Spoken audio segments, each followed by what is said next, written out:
Okay, I get it. Emails aren't the most entertaining thing to talk about, but how you write your emails could mean the difference between you looking like an unorganized schmuck and a professional student. So in this video, I'll be showing you how to write the perfect email to your professors and beyond. Let's jump into it. Now, before you even touch the keyboard, there are two questions that you want to ask yourself. The first is, what is the purpose of this email? This is important because different purposes have different ways that they would look like. Having that purpose in mind is going to help later down the line when we write our email, and it'll make it a lot more clear. The second question that you want to ask yourself is there any more work that I can do before sending this email? Now, what I mean by that is sending an email should sort of be your last resort. For instance, if you have a question on the course, have you exhausted all your different options? Have you talked to your friends? Have you checked the syllabus? I'll warn you right now, nothing is going to make you look less professional than if you ask your professor a question that they have already written in their syllabus. So you want to keep that in mind and make sure you do the right amount of work before you write that email.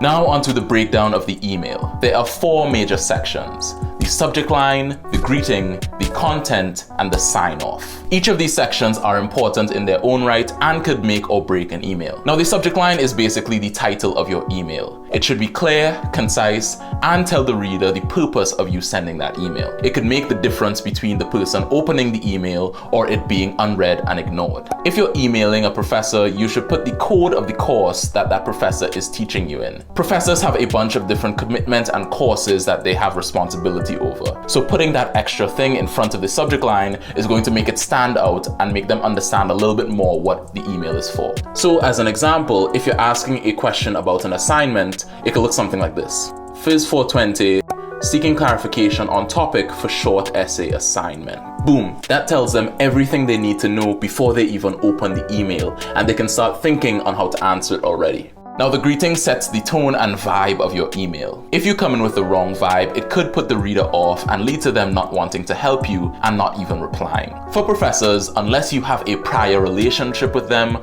try to keep it formal and to keep it polite. You can also add pieces to make it a little bit more personable. It's going to make them feel like you care about them, and in turn that they should care about you and help you out. For example, if you know that the professor is writing a book, you can add a simple sentence like, "I hope that writing your book is going well." Nice and easy. Now onto the main event, the content. This should be the main bulk of your email, and it should contain two things: the purpose of your email and the background information to understand that purpose. Like the rest of the email, you want to keep your content as short as possible, but at the same time, you want to give the reader all the information they need to act on your email. If online it said that your grade was missing and you wanted your TA to investigate it, the content of the email could look something like this. So we have a greeting, "Dear Mr. Osborne," and then we go into the content. "I was recently checking my grades for your course and noticed that my grade for assignment 2 was stated as missing. I remember submitting the assignment on the 4th of January. My student number is 100059 and my full name is Isaiah Colthrust. Could you please help me understand why it is showing up as missing?" Now that is what I would call good content, because now the TA has all the information they need to go back and check your grade. Quick pause, I just wanted to say, if you like the advice that I'm sharing right now, please leave a like down below to let me know that I'm doing a good job. And while you're there, please share this video with a friend who you think could use this advice. Okay, back to the video. Now lastly, we have the sign off. This is a nice bookend to your email and should follow the same vibe as your greeting.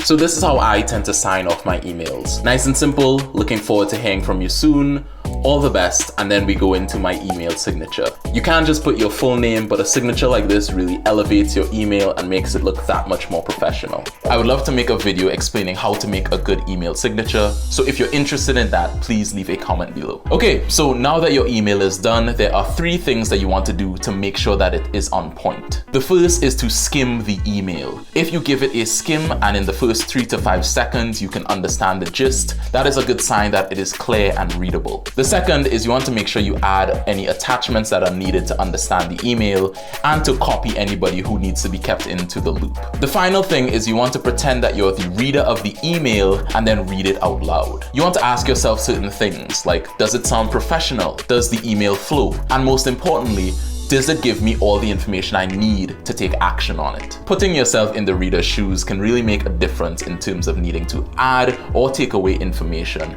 and to see if your email is all coming together nicely.